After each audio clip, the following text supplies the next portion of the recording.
Brought to you by Technopova Curve 5G. Discover new horizon. सत्ता में अब उस जश्न की बात भी करते हैं जिसमें 11 लोगों की मौत शामिल है।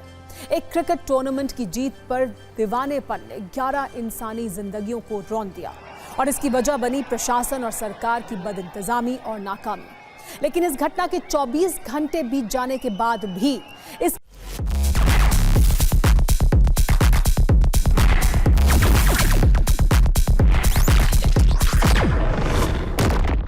की जिम्मेदारी लेने के लिए कोई तैयार नहीं है। इसीलिए आज हम ये कह रहे हैं कि ये कप बहुत भारी है।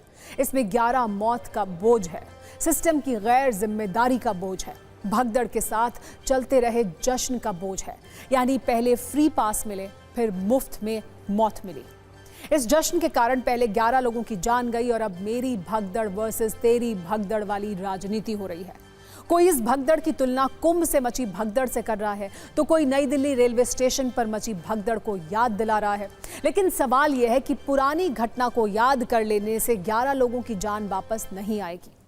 सत्ता में आज हमने इसी खबर पर एक जिम्मेदारी वाली कुंजी तैयार की है, जिसमें हम ये समझने की कोशिश करेंगे कि आखिर गुनाहगार कौन है। लेकिन पहले ये समझिए कि कल से आज तक इस मामले में हुआ क्या है। बेंगलुरु हादसे में अब तक 11 लोगों की मौत हो चुकी है और 56 लोग घायल हैं। इस पर कर्नाटक हाईकोर्ट में सुनवाई हुई। सरकार ने जांच की बात कही। सरकार की तरफ से कोर्ट में कहा गया कि कहां चूक हुई, इसकी जांच जारी है। इस बात का पता लगाया जा रहा है कि अचानक 2.5 लाख लोग स्टेडियम के बाहर कैसे पहुंचे। कोर्ट ने कहा कि कार्यक्रम में एसओपी यानी स्टैंडर्ड ऑपरेटिंग प्रोसीजर फॉलो नहीं किया गया। सरकार ने माना कि घटनास्थल पर पर्याप्त एम्बुलेंस नहीं थी। सरकार ने यह भी कहा कि स्टेडियम में फ्री एंट्री थी, इसीलिए ज्यादा भीड़ जुटी और भगदड़ हुई। कोर्ट में तथ्यात्मक बहस के बाद सरकार थोड़ी एक्शन में दिखी और आरसीबी के खिलाफ मामला दर्ज कर लिया गया। एक तरफ जांच जारी है, दूसरी तरफ मेरी भगदड़ और तेरी भगदड़ वाली राजनीति भी तेज होती जा रही है। सीएम सिद्धरामैया ने भगदड़ की बात करते हुए महाकुंभ हादसे का जिक्र किया तो डिप्टी सीएम डीके शिव कुमार थोड़े भावुक हो गए। उन्होंने लाशों पर राजनीति नहीं करने की अपील की।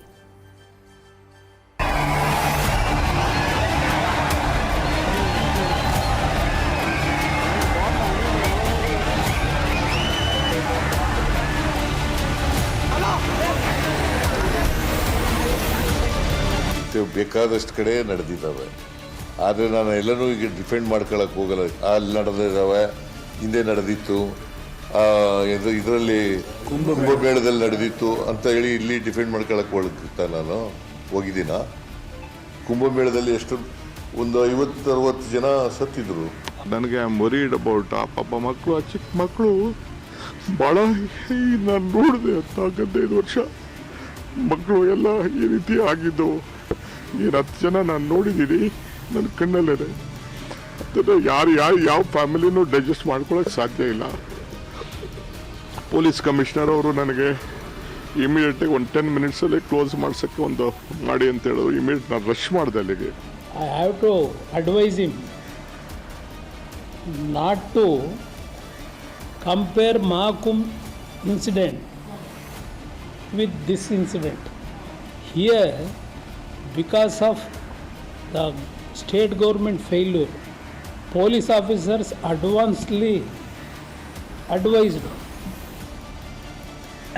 when they wanted to conduct a felicitation function in front of Vidhan Saudha and that KCS Stadium, Chinnaswamy Stadium. Even after his advice, they have neglected and they have done this. The government has owned up responsibility. This could have been averted with better planning and coordination. A stadium which has capacity of 35,000 people, 2.5-3 lakh people poured out onto the streets. Although we did all the best we could, we were unable to manage the crowd. The Chief Minister of Karnataka, the Deputy Chief Minister and the Home Minister have already spoken about this. We have owned up responsibility. एक कहावत है, success has many fathers, failure is an orphan. यानी सफलता के कई पिता होते हैं, असफलता अनाथ होती है। बेंगलुरु भगदड़ मामले में ये कहावत एकदम फिट बैठती है। अगर कल का आरसीबी का इवेंट सफल होता तो इसका क्रेडिट लेने के लिए कई लोग सामने आते, लेकिन इस भगदड़ की जिम्मेदारी लेने वाला कोई नहीं है।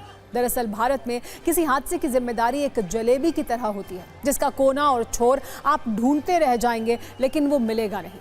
कल की भगदड़ के मामले में सबके अपने अपने पक्ष हैं। कोई माफी मांग रहा है, कोई दुख जता रहा है, मुआवजे भी दिए जा रहे हैं, लेकिन भगदड़ की जिम्मेदारी कोई नहीं ले रहा। इसीलिए हमने सत्ता में जिम्मेदारी की एक जलेबी तैयार की है, जिसमें मिठास नहीं बल्कि कड़वाहट है। दरअसल कहानी की शुरुआत 3 जून की रात को तब हुई जब आरसीबी ने 18 वर्षों के इंतजार के बाद पहली बार आईपीएल की ट्रॉफी जीती। ट्रॉफी जीतने के करीब 8 घंटे के बाद सुबह 7 बजे आरसीबी ने विक्ट्री परेड की घोषणा की, यानी आरसीबी मैनेजमेंट इस भगदड़ की केंद्र बिंदु में है। सुबह करीब 9 बजे कर्नाटक क्रिकेट एसोसिएशन यानी केसीए ने चिन्नास्वामी स्टेडियम में सेलिब्रेशन की तैयारी शुरू की, यानी यहाँ कार्यक्रम होना था वो वेन्यू केसीए का था। इसके बाद कर्नाटक सरकार ने आरसीबी के खिलाड़ियों को सम्मानित करने का शेड्यूल जारी कर दिया और जिम्मेदारी वाली चेन में वो भी शामिल हो गए। बेंगलुरु पुलिस ने विक्ट्री परेड को इजाजत नहीं दी। चिन्नास्वामी स्टेडियम में सिर्फ सम्मान समारोह की इजाजत मिली। सवाल यह है कि जब स्टेडियम की इजाजत दी गई तो व्यवस्था क्यों नहीं की गई? भीड़ की आशंका और पुलिस के मना करने के बाद भी आरसीबी ने फैंस के लिए फ्री पास जारी कर दिए, जिसके बाद दोपहर से स्टेडियम के बाहर लाखों फैंस पहुंच गए। वहां पुलिस की अच्छी व्यवस्था नहीं थी। फैंस किसी तरह अंदर जाने के लिए बेताब थे। वो दरवाजे को तोड़ देना चाहते थे। ऐसे फैंस भी जिम्मेदार हैं। खिलाड़ियों को सम्मानित करने के लिए विधानसभा में सीएम और डिप्टी सीएम दोनों मौजूद थे, लेकिन चिन्नास्वामी स्टेडियम में व्यवस्था कैसी है इसके बारे में किसी ने नहीं सोचा। सरकार में बड़े पद पर बैठने वाले इन लोगों की जिम्मेदारी भी है, यानी सरकार में बैठे लोग खिलाड़ियों के साथ बढ़िया तस्वीर तो खिंचवाते रहे, लेकिन उस समय स्टेडियम के बाहर मरने वालों के बारे में नहीं सोचा गया। अब अगर जिम्मेदारी की चेन की बात करें तो पहली जिम्मेदारी आरसीबी की है, जो पुलिस के मना करने के बाद भी आयोजन करना चाहती थी। दूसरी जिम्मेदारी खुद पुलिस की है। अगर उसने चिन्नास्वामी स्टेडियम में कार्यक्रम की इजाजत दी थी तो स्टेडियम के बाहर पर्याप्त पुलिस फोर्स की तैनाती क्यों नहीं की? तीसरी जिम्मेदारी सरकार में बड़े पदों पर बैठे लोगों की है, जिनमें डिप्टी सीएम शामिल हैं। वो खुद तो कार्यक्रम में शामिल हुए, लेकिन बाहर मर रहे लोगों की चिंता नहीं की। इन सब के बीच कुछ ऐसे वीडियो भी दिखे जिस पर खूब चर्चा हो रही है। एक वीडियो में दिख रहा है कि हजारों की संख्या में फैंस गेट तोड़ने की कोशिश कर रहे हैं, लेकिन वहां एक भी पुलिसकर्मी मौजूद नहीं है। वीडियो मौजूद है, साफ दिख रहा है कि शक्ति प्रदर्शन करने के चक्कर में आरसीबी मैनेजमेंट ने पुलिस की सलाह नहीं मानी, फ्री पास बांटे, जिसके कारण भारी भीड़ पहुंची और स्थिति बेकाबू हुई। लेकिन हमारे बीच कर्नाटक सरकार का पक्ष लेने वाला कुछ ऐसे नेता भी हैं जो भगदड़ में मारे गए लोगों की ही गलती बता रहे हैं। वो ये कह रहे हैं कि भगदड़ मानव निर्मित थी और लोगों की गलती के कारण भगदड़ हुई। इसमें सरकार और प्रशासन की कोई गलती नहीं थी। हालांकि बीजेपी और इसके समर्थक दल सीधे सीधे इस्तीफा मांग रहे हैं। हालांकि इस्तीफा मांगते वक्त वो कुंभ भगदड़ और नई दिल्ली रेलवे स्टेशन भगदड़ की बातों को जरूर भूल गए होंगे। वैसे इसे आप short term political memory loss भी कह सकते हैं। एक बार इन नेताओं की भी सुनिए, जिससे आपको ये पता चल जाएगा कि नेताओं के कितने प्रकार होते हैं।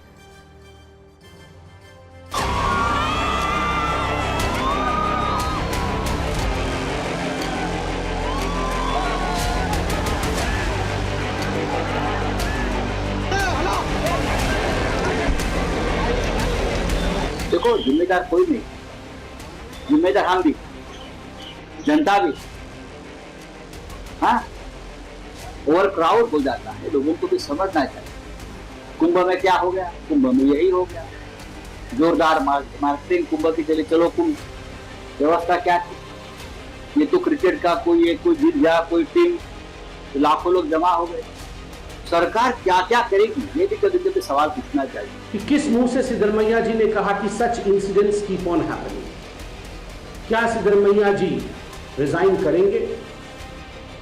डीसीएम, डेप्यूटी चीफ मिनिस्टर, ने ब्लेम किया है कि क्राउड्स अधिक थी और क्राउड्स के कारण ऐसा हुआ। एक वीडियो ये आ रहा है कि एक व्यक्ति उनके और कैमरे के बीच में आ गया तो डीके शिवकुमार उसे धक्का मार रहे हैं। तो क्या डीके शिवकुमार माफी मांग के रिजाइन करेंगे? कोई भी भगदड़ मानव निर्मित हादसा है। It is caused by the people. I mean, there should be some responsibility. हमने कुंभ में यही देखा, खबर ही नहीं आ रही थी। अफरा तफरी का ये जो वातावरण था लंबे समय तक चलता रहा और कोई प्रभावी इंतजाम घटना घटने के बाद भी करते हुए कर्नाटक के अधिकारी नहीं दिख रहे थे।